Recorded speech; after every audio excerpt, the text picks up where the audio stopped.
What would you do if your HOA tried to pull a full-on police raid over a simple gate? Sounds insane, right? Well, in this story, an HOA enforcer, a fake security team, and a K-9 unit all learn the hard way that playing wannabe cops can go very wrong. And the best part? They had no idea they were messing with the chief of police's kid. Buckle up, because this one's a wild ride. Welcome to Tailstrom, where we bring you the craziest stories. Let's get into it. HOA cops deploy K-9 unit on me for closing my driveway. I moved into our suburban neighborhood about 5 years ago, mostly drawn by the promise of a quiet life away from the city's constant hustle. My place sits about halfway down a gently curved street lined with almost identical single-family homes. If you've ever watched those old sitcoms with picture-perfect lawns and neat sidewalks, you can imagine what my neighborhood looks like. White picket fences, though some residents have swapped them for modern metal ones, carefully trimmed hedges, and at least 1 or 2 gleaming SUVs parked in every driveway. All told, it's the kind of place you'd expect people to mind their own business, or so I thought. My house stands out in a small, personal way. While it mostly fits the neighborhood's aesthetic, I've gradually made a few modifications that reflect my personality. Freshly painted shutters in a slightly darker shade, hanging plants near the front porch, and a well-tended flower bed greet visitors whenever they walk up to my door. Before the gate fiasco, these minor changes had gone unnoticed or, at worst, garnered a polite comment from a neighbor. No big deal. I always made sure any updates aligned with the existing community rules, especially after hearing cautionary tales about draconian HOAs in other places. For the first 3 years, our HOA was relatively calm. If someone's lawn grew too tall, they might get a gentle reminder. If a home's exterior paint was chipping, they'd receive a polite suggestion to spruce it up before the next season. Nothing about the homeowners association felt oppressive. Sure, the board members weren't exactly the friendliest bunch on the planet, but they mostly kept to themselves. Then, about 1.5 years ago, Maria took charge. And let me tell you, once Maria became HOA president, the entire vibe shifted. Maria is intense. At first, she came across as someone who had a sincere desire to keep our little corner of suburbia looking its best.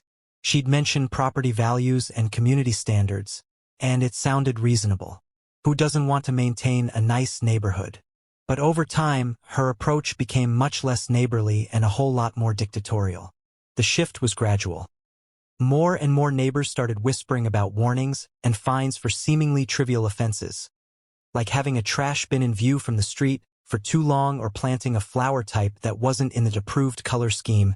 By the time I found myself embroiled in conflict with her, many of us were already on edge. So how did it all start for me? Well, it might sound trivial, but the root cause was that people kept using my driveway as a turnaround spot. My property sits on a bend near a busier road, and drivers would swing in, back out, and take off. It wasn't just about the intrusion. It was the constant tire marks, occasional oil spots, and the weird sense of violation that came from strangers pulling up near my living room window without warning. On more than one occasion, my car almost got dinged by these random turnarounds, and I was fed up. After months of frustration, I finally decided to install a black metal sliding gate. It wasn't some towering fortress gate, just a functional, mid-height gate with a simple design. The plan was to keep it closed most of the time, especially during peak traffic hours. I spent several evenings poring over the HOA bylaws, specifically looking for any section that might prohibit or restrict gates. I also checked the city's local building codes, making sure the height and style wouldn't violate anything at the municipal level. Once I was sure it was allowed, I paid for the necessary permits, hired a reputable contractor, and set a date to have it installed. Installation day was a Saturday. The crew arrived early in the morning with all the materials: metal segments, roller tracks, and electronic keypad for entry. They worked diligently, measuring and leveling to ensure the gate would slide perfectly once mounted. By the afternoon, the gate was up, and it looked great. I remember stepping back with a sense of relief and pride. No more random cars scuffing up my driveway, no more near accidents, and no more annoyances. And it looked stylish too, matching the dark metal accents around my front porch lights and garage handle. I even joked with one of the installers that I was sure the HOA would approve because everything was so cleanly done. Little did I know, I was painting a target on my back for Maria. The very next morning, around 7:30 a.m., I stepped outside to water my newly planted rose bushes. As the water from the hose arced gracefully over the flowers, I glanced toward the street and nearly dropped the hose. Standing across from my house, almost on the sidewalk opposite my driveway, was Maria. She was dressed in her usual crisp, designer workout ensemble. A matching set of leggings and a short-sleeved top in a subtle beige color, plus her signature shoes that always seemed too perfect to be scuffed by actual exercise. What caught my eye wasn't just her presence. It was the fact that she was holding up her phone, capturing picture after picture of my house, specifically the driveway gate. She wasn't trying to hide it either. In fact, she angled her phone every which way, almost like a real estate photographer trying to get the best possible shot. Only, there was no best possible shot here. This was obviously for something else. I paused the hose and stared at her for a good 20 seconds. The subtle hum of sprinklers and distant birdsong filled the early morning air, but Maria's camera clicks felt out of place. Finally, I mustered a wave and called out, "Morning, Maria. Everything okay?" She didn't even pretend to be friendly. Instead, she tucked her phone under her arm, gave me a glare that could curdle milk, and marched off without a word. Her sneakers clicked on the sidewalk, creating a rhythm that sounded almost like an irritated tisk-tisk with each step. I felt a prick of anxiety. Normally, I wouldn't let someone like Maria unnerve me, but I'd heard rumors. She had a knack for stirring up trouble under the guise of protecting community standards. The following day, I discovered just how quick she was to act. Lodged in my mailbox, pinned by the little red flag, was a large, bright yellow notice stamped with the official HOA seal. In big, bold letters, it read, "HOA violation. Unauthorized modification." My stomach twisted as I pulled it out and began reading. The language was formal and slightly menacing. You have 48 hours to remove the unauthorized metal gate structure. Failure to comply will result in immediate fines and may lead to further enforcement measures. Immediately, I felt a surge of anger and confusion. I had jumped through every hoop to ensure the gate was compliant with city code. I had also read the HOA's regulations meticulously. There was an entire paragraph about fencing and gates, which explicitly stated that automatic gates that match the color palette of surrounding fences and do not exceed 6 feet in height are permissible. My gate fit that description to a T. After cooling down, I resolved to approach Maria in a calm and neighborly manner. The notice indicated that she, on behalf of the HOA, had initiated a formal complaint. But maybe, I told myself, it was a misunderstanding. Sometimes HOAs rely on archaic guidelines that aren't updated online. Or maybe she'd seen something else about the gate that worried her. My plan was to gather all the relevant paperwork, permits, receipts, a copy of the HOA guidelines, and head over to her place. I wanted to talk it out like civilized adults. My mother always taught me that a good way to calm tensions or open difficult conversations is to bring a small gift. In her world, that gift is almost always homemade cookies. Cookies can break down barriers, she used to say. You can't argue with someone who's offering you a sweet treat. So, I baked a fresh batch of chocolate chip cookies using her time-tested recipe. Real butter, semi-sweet chips, a dash of sea salt. They smelled heavenly, and they looked pretty perfect if I do say so myself. I packed them in a clear plastic container, tucked my paperwork under my arm, and made the short walk to Maria's house.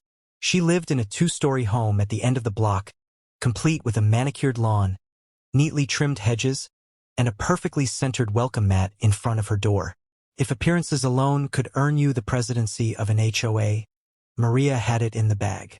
Her house also had a rather conspicuous security camera perched above the door. It was pointed directly at anyone who might stand on her porch. As I approached, the camera's lens tilted slightly, a little motor whirring. A crackle of static came through its speaker, making my heart jump. Before I could press the doorbell, Maria's voice rang out, amplified by the camera's speaker. "I see you, and I'm documenting everything," she said curtly. That gate is lowering our property values. I'm submitting my photos to the HOA board, and we'll be having an emergency meeting about this tomorrow. I stood there, dumbfounded, clutching my container of cookies. An emergency meeting? Over a gate that I had every right to install? I cleared my throat, trying to project an air of calm. Maria, I have all my paperwork to show that the gate is compliant. She cut me off. I suggest you leave. I'm not interested in your excuses right now. My heart sank. This was not going at all how I'd planned. Defeated, I turned around and walked back down her driveway. The cookies remained undelivered, and my attempts at a polite resolution were thoroughly ignored. It was clear that Maria wanted a fight, and she wanted to escalate this situation far beyond what anyone would consider reasonable. That evening, my mind raced with questions. Why was she so convinced my gate was a problem? Did she actually believe it was violating some obscure rule? Or was this a personal vendetta? A power play meant to show the neighborhood that she was in charge now? I spent hours revisiting the HOA bylaws and my permits, double-checking everything to make sure I hadn't overlooked a detail. By midnight, the documents were practically memorized, and I was certain I was in the right. But that didn't mean Maria would back off easily. My sleepless night took a turn when, around 10 p.m., my own security camera system alerted me to movement in my driveway. I opened the app on my phone and was greeted with an unsettling sight. Maria and two other HOA board members, creeping around my property with flashlights. They were measuring the dimensions of my driveway, taking notes on clipboards, and whispering among themselves as if they were in some clandestine operation. I zoomed in, trying to see what else they might be doing. That's when I noticed one of the board members holding a sleek business card in his hand. The camera's image was a bit grainy in the dark, but I caught the name Elite HOA Enforcement Solutions on it. That instantly set off alarm bells in my head. I'd never heard of such a company. Curiosity got the better of me, and I quickly typed the name into a search engine.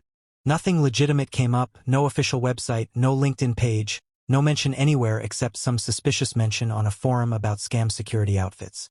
A quick reverse lookup of the phone number on the card suggested it belonged to a guy with a history of arrests for impersonating a security officer. My heart began to race. Why on earth was Maria dealing with someone like that? The more I watched them from my phone, the more certain I became that this wasn't just about a gate. This felt like a setup, a plot to flex her newfound power in a way that was both bizarre and ominous.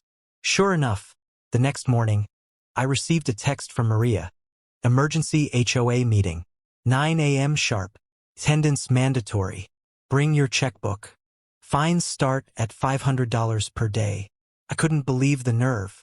A $500 daily fine for an unauthorized modification that was, in reality, authorized by every guideline I'd read. I arrived at the makeshift meeting hall, a small room in the neighborhood's clubhouse, about 15 minutes before the scheduled start. A few of my neighbors were already there, some of whom looked uneasy when they saw me. Others seemed vaguely curious, probably because the phrase emergency HOA meeting was never a common occurrence. Maria had transformed the room into a presentation space. A projector stood at the front, connected to a laptop. Rows of chairs faced the makeshift stage, where Maria loomed, arms crossed. She wore that same beige outfit, now paired with a pair of glossy heels that clicked on the tile floor every time she shifted her weight. Next to her, two board members fiddled with a PowerPoint slideshow. I recognized them as the same individuals who had been snooping around my driveway the night before. When the clock struck 9, Maria cleared her throat in an exaggerated manner and tapped her laptop. The projector lit up, revealing the first slide, the decline of our community standards. Immediately, I felt my stomach twist. The slide looked like a hyperbolic scare tactic, featuring dimly lit photos of dilapidated fences and unsightly heaps of trash, none of which were actually from our neighborhood. For the next 10 minutes, she droned on about how the neighborhood was at a crossroads. She talked about residents who take liberties with their properties, implying that a single non-conforming structure could open the floodgates for all sorts of unsavory developments. Then she showed a before and after series of images, highlighting what looked like normal driveways in one slide and then a heavily photoshopped image of my driveway and gate in the next. In the manipulated photo, the gate was distorted to look bigger, bulkier, and frankly more sinister than it really was. Some people gasped at the sight. I rose to interject. "That's not an accurate representation of my gate," I stated, trying to keep my tone level. "And I have the paperwork to prove it's within regulations." Maria glared at me, then pressed a button on her remote. A new slide popped up, proclaiming financial ramifications. It showed a bar graph that apparently demonstrated how property values would plummet if we allowed monstrous, unsightly gates in our community. The data had no citations or references, just a bunch of bars labeled with random percentages. It was laughably unscientific, but some people in the audience seemed genuinely alarmed. Finally, she wrapped up her slideshow with a declaration. "The board has unanimously voted to fine the homeowner at 123 Maple Bend. That's my address. $500 per day until the gate is removed.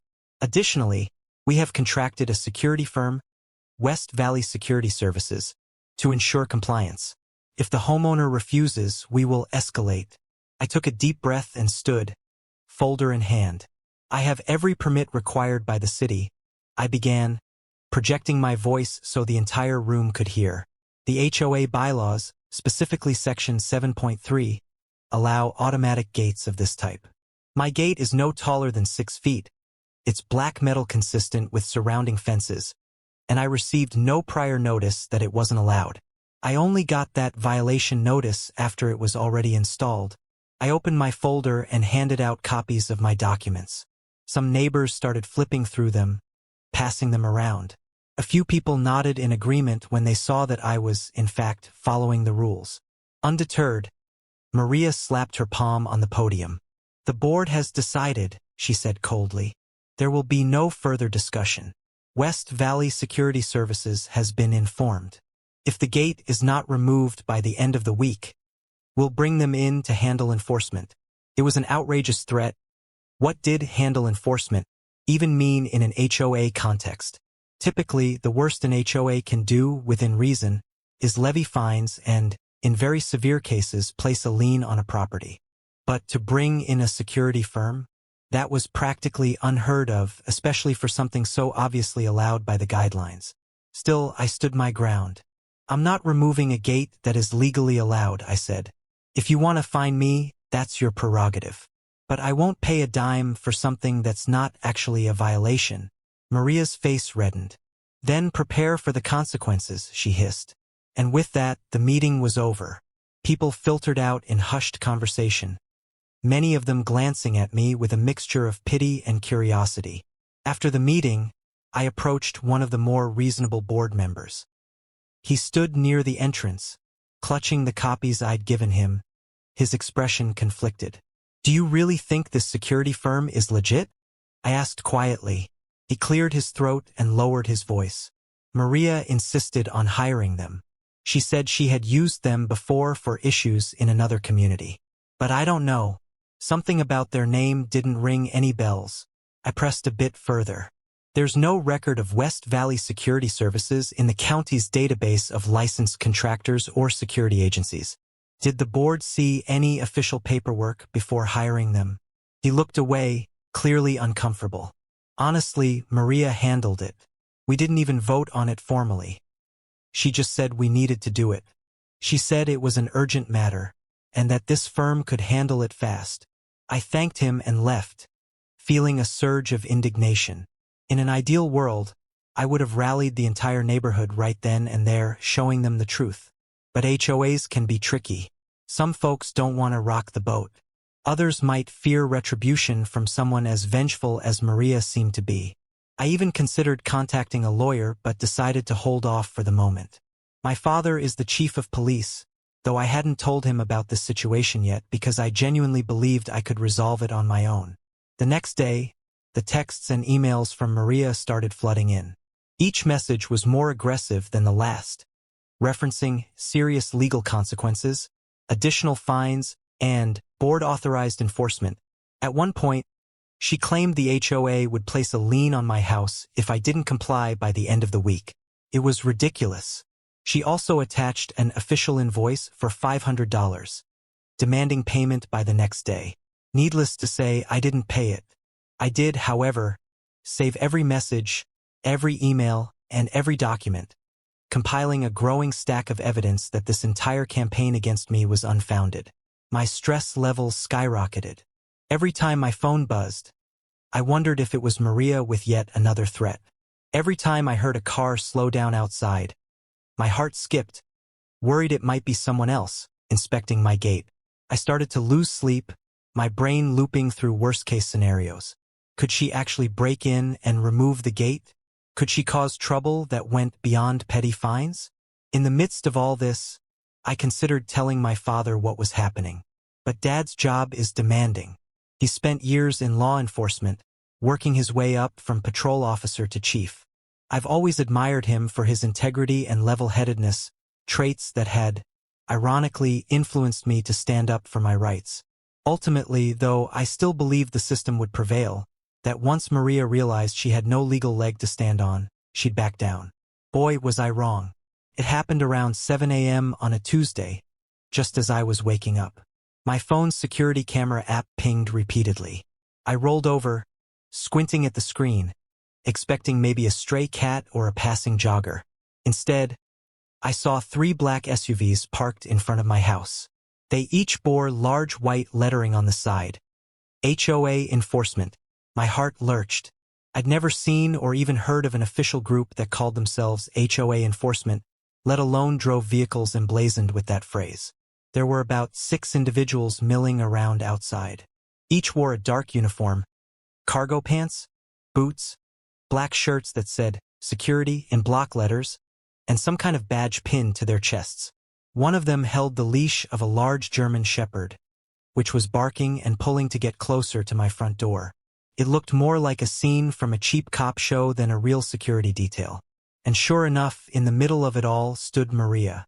She was dressed in a crisp pantsuit this time, recording everything on her phone with a smug expression on her face. Then, a man stepped onto my porch and pounded on my door with the side of his fist. Through my security camera's speaker, I heard him shout, "Open up! This is your final warning. Remove the gate, or we'll be forced to take action." I instantly felt a jolt of fear and anger. Forced to take action? Over a gate? My mind raced. I swiped to different camera angles to confirm what I was seeing. One feed showed the SUVs more clearly. There were no legitimate license plates, just some kind of paper placeholders taped to the back windows. Another feed zoomed in on their badges. Even from the grainy footage, I could tell something looked cheap about them, almost like plastic. The dog barked louder, scratching at my front step. I grabbed my phone, fumbling to record the feed. "Who are you people?" I asked through the camera's microphone. "I am inside my home, and you're trespassing on private property. If you have some sort of legal order, show it. Otherwise, leave." Maria's voice rang out, capturing that condescending tone she had mastered. "You've been given ample warnings, and you've ignored them. This is the final step. Remove that eyesore of a gate immediately, or these gentlemen will do it for you." One of the uniformed men pulled out what looked like bolt cutters from the back of an SUV. Another patted the dog and muttered something I couldn't quite hear. My heart hammered in my chest. This had to be illegal. No legitimate private security would threaten to forcibly remove a structure from someone's property without a court order or some legitimate paperwork. Then it clicked. They were the same group associated with that suspicious card, probably not licensed at all. I realized I needed real backup. I didn't open the door. Instead, I grabbed my phone, scrolled through my contacts, and called my father. When he answered, I tried to keep my voice steady, but he immediately picked up on my panic. "Dad," I said, "some so-called security firm is at my house trying to tear down my gate. They've got a dog and everything. They claim they're working for the HOA. He paused, and I could hear him mentally shifting into police chief mode. "Stay inside. Lock your doors," he ordered. "You said they have a dog? And they're wearing uniforms?" "Yes. Black SUVs labeled HOA enforcement. I don't think they're real. The uniforms look phony," I said, speaking quickly. "Understood," Dad replied. I'm on my way. I'll call for backup to meet me there. Don't engage them physically. Just stay put and keep your phone on. We hung up and I turned back to my security camera feed. The men were moving around with a heightened sense of urgency, probably knowing that time wasn't on their side. One banged on my door again while the dog let out a low, menacing growl. This is private property, I repeated through the speaker. I'm asking you to leave immediately. I've called the police. A brief flicker of uncertainty crossed one man's face. We are the enforcement here, he snapped, trying to sound authoritative. We have authority granted by the HOA. You're in violation.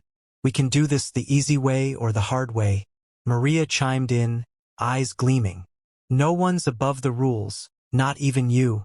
I steadied my breathing. Really? Because last I checked, impersonating licensed security or law enforcement is a crime. If you continue, you'll be facing real police soon enough. That comment made the dog handler freeze. He turned to the others, and they exchanged anxious glances. But then Maria, unbelievably bold, urged them on. We have every right, she yelled, pointing at the gate. Take it down. That's an order. Just as one of the men stepped forward with a power tool, where he got that so quickly, I had no idea. I heard the distant wail of approaching sirens. Blue and red lights flickered at the far end of the street. Within moments, a marked police cruiser pulled up behind the SUVs. The men in uniform spun around, startled. Maria's phone, still raised, shook in her hand as she recorded. The driver's side door of the cruiser opened, and out stepped my father, Chief Gary Williams. He looked every bit the part, with a calm yet firm demeanor. He surveyed the scene with a practiced eye, taking in the black SUVs, the fake badges, and the nervous men trying to look official. This is Chief Gary Williams, he announced, his voice resonating across the yard. Stand down immediately. All of you. Maria's face went pale. She hadn't noticed the cruiser approaching, so caught up in her own drama. She tried to discreetly slip her phone into her bag, but it was too late. The dog barked again, but the handler quickly pulled it back, sensing the arrival of legitimate law enforcement meant they were in serious trouble. My dad, flanked by two fellow officers named Paul and Kenneth, walked straight up to the man holding the power tool. Put that down, Dad said coolly, and show me your credentials. If you have any. The man, caught off guard, slowly lowered the tool. We're contracted by the HOA, he mumbled. My dad didn't blink. Your license, he repeated. Your bond papers, your private security registration. All around us, the tension was palpable. Maria looked like she wanted to sink into the ground, but she was pinned in place by the sharp glares of the real police officers. One by one, the fake security officers either shrugged or tried to fish out random papers that looked anything but official. Two of them had cheap, plastic badges that didn't bear any legitimate insignia. The dog handler had no ID at all. After a few minutes of this farce, my father's voice rang out again. That's enough. You're all under investigation for impersonating a licensed security outfit.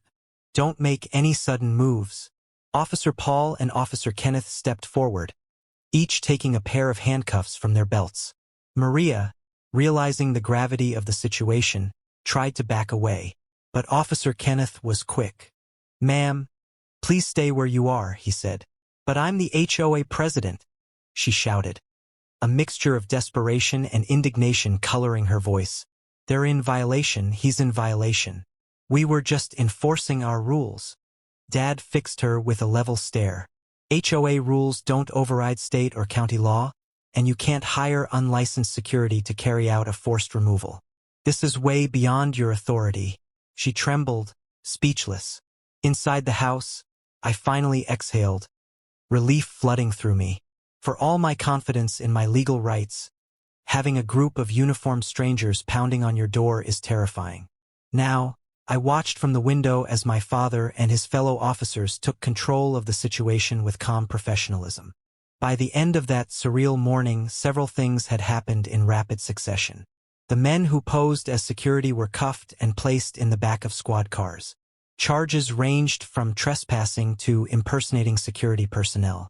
The German Shepherd, clearly just following orders, was taken by the local animal control for safekeeping until its rightful owner could be determined. I felt a wave of pity for the dog. It was just a pawn in this orchestrated intimidation. Maria stood off to the side, arms crossed. She looked both furious and terrified. Once the men were secured, Officer Kenneth turned his attention to her. "We need you to come down to the station for questioning regarding the hire of these individuals," he said. "We have reason to believe HOA funds may have been misappropriated." Her facade cracked. I only did what was necessary to maintain standards," she stammered. "We had a board vote. We have a right to enforce the rules." Dad gestured toward the black SUVs with the HOA enforcement stickers. "Ma'am, you do not have the right to authorize what amounts to a private militia on someone's property without legal grounds. And these vehicles aren't even properly registered. By the way." Maria shot me a venomous look. "I hope you're happy now," she spat. "This is your fault. Refusing to follow the rules and undermining community values." I just shook my head in disbelief. Even in the face of overwhelming evidence, she was still trying to twist the narrative to make me the villain. But her reign was effectively over. Later that same day, news of the raid spread through the neighborhood like wildfire. People were calling each other, texting, posting on local message boards. By evening, nearly everyone knew the gist. Maria had hired fake security to forcibly remove a perfectly compliant gate. Rumors flew about how she'd funded it, whether she'd used HOA money, and how many rules she had violated in the process. The remaining HOA board members scrambled to do damage control, calling an emergency meeting of their own to discuss Maria's actions. This time, it truly was an emergency in every sense of the word. I decided to attend, though I was emotionally drained from the day's events. The meeting was unlike any other HOA gathering I'd seen. Instead of polite smiles and a neat little agenda, there was an undercurrent of outrage from multiple neighbors. People demanded explanations. They wanted to know why Maria had singled me out. They wanted to see the receipts for these security services. Some folks even admitted that Maria had threatened them with fines for laughably minor issues, like leaving a recycling bin out an hour too late or letting their porch light stay on past midnight. After a tense hour, a motion was made to remove Maria from the presidency immediately. It passed with a unanimous vote, and a sense of relief permeated the room. Maria wasn't present, of course. She was too busy dealing with the legal fallout of the morning's debacle. The board also announced they'd be conducting a thorough audit of HOA finances, suspecting that Maria had been dipping into the community pot for personal gains. Extortion and misappropriation were words that got tossed around more than once. I didn't relish her downfall, but I'd be lying if I said I wasn't relieved. Neighbors who'd been harassed by her for months finally felt safe to speak up. A couple who'd been forced to repaint their entire house after Maria claimed the shade was slightly off told their story, prompting sympathetic groans from the audience. Another resident, an elderly gentleman, revealed that Maria had been threatening to fine him daily because his mailbox had a tiny scratch on it. The more stories people shared, the more obvious it became that she'd abused her position for far too long. The final fallout was swift and thorough. Maria faced a formal investigation by the HOA board, now restructured under new leadership, and was asked to provide detailed accounting for every cent she had spent in the HOA's name. She tried to play the victim, sending out a mass email claiming she had been duped by an unscrupulous security company, that she had only been acting in the best interest of the neighborhood. But after the fiasco on my driveway, nobody believed her. Meanwhile, the local authorities opened a case regarding her potential misuse of HOA funds, as well as her role in hiring unlicensed security personnel. Though details of the case stayed mostly under wraps, rumor had it she was facing hefty fines and potential legal action. Word on the street was that she also had to reimburse the HOA for all the money spent on West Valley security services, which, as expected, turned out to be a front for scamming HOAs and small businesses. Within a few weeks, a for sale sign appeared on Maria's manicured front lawn. After everything that had happened, it seemed impossible for her to remain in the neighborhood. She would have been ostracized, if not officially, then certainly by the community who saw through her facade. A few months later, she was gone. leaving behind only the memory of her iron-fisted rule. And my gate stayed. In fact, in a twist of poetic justice, several other neighbors saw how practical and tasteful it was and decided to install similar gates. Far from being the eyesore that lowers property values Maria had so dramatically claimed, it became something of a local trend. Over time, I noticed at least 4 other houses in the area adding their own versions, some even consulting me for recommendations on contractors and styles. The sense of relief and renewed camaraderie that swept the neighborhood afterward was almost tangible. Without Maria, people were free to talk to one another about small improvements, share tips on landscaping, and arrange block parties without worrying about being cited for an unapproved event. Our HOA eventually rewrote some of its guidelines to prevent any single individual from seizing power as Maria had. A more democratic process emerged, with members rotating responsibilities and ensuring all major decisions were voted on transparently. And that's how Maria went from HOA Queen Bee to community outcast in the span of a single morning. One day, she was on a power trip, throwing around fines and threatening neighbors with her pseudo-enforcement team. The next, she was being held accountable by real law enforcement, and, of all people, the chief of police's kid. You can't make this stuff up. In the end, the dreaded gate that sparked so much controversy became a neighborhood favorite. Far from the ruin of property values, it sparked a trend in the community, proving once and for all that a single gate isn't a threat to anyone, unless you're an HOA president looking for a flimsy excuse to flex your authority. Thanks for watching Tailstrom. We'll catch you on the next one.